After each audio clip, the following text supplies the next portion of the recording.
Well, good morning, my magnificent mathematicians. I'm super excited to be with you this morning because we are going to have so much fun today learning more about math and growing our brains. And today, I have my amazing kiddos, Hayden and Hallie, here with me. We're going to investigate volume. But first, let's head over to the chalkboard and check our understanding of dimension.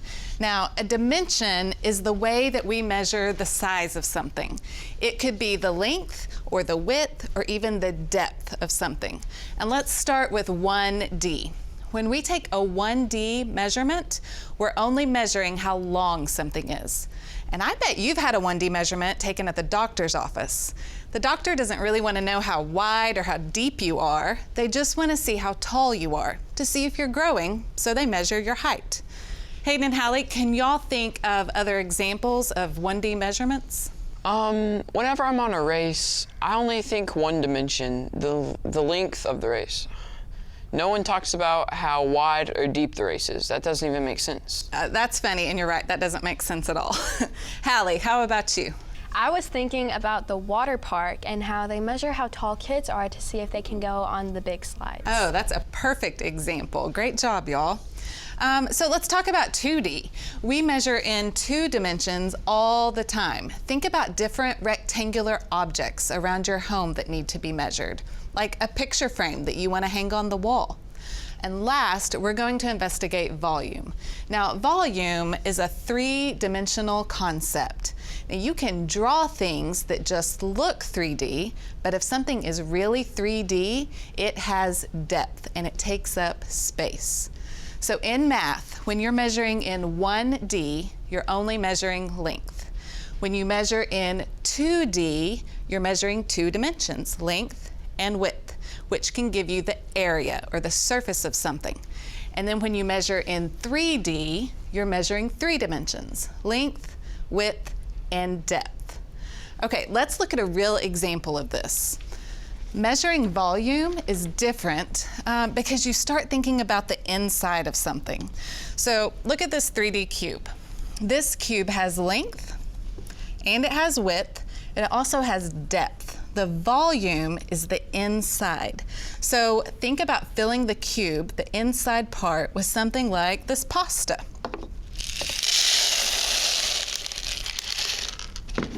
To see how much space is in the cube, we would measure its volume. Now, volume is measured in unit cubes.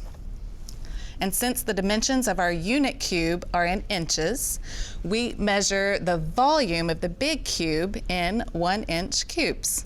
Okay, Hayden and Hallie, I see that you have been working hard to see how many of these 1-inch cubes it would take to fill our cube completely without any gaps, because that would give us our volume.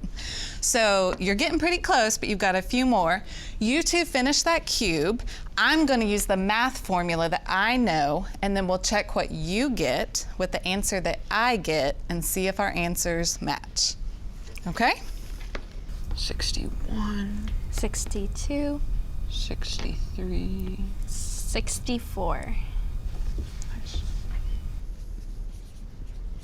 Okay, so I plugged into my formula and I got 64. How many did you get? 64. You got 64 too? Yep.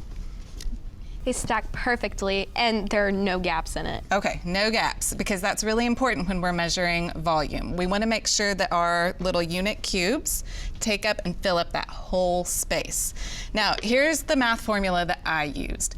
You can find the volume of a cube by multiplying its length times its width times its depth. So I did 4 because it was 4 inches long, times 4 again because it was 4 inches wide, times 4 again because it was 4 inches deep. And I got 64 cubic inches. And that's the same thing that you got when you added all of those little 1-inch cubes together. Yeah. Now that would take a really long time. So I think we can see how the formula, even though this lets us picture it, the formula is much, much better way to find volume, right? Yeah. Okay, but y'all, thanks for the example. That was amazing. Okay, that is all the time that we have for today. This was fun, right? Yeah. Y'all did great. Thank you so much for joining us today to investigate volume. I hope that you have an amazing day today, and we'll see you next time on Rise and Shine. Bye.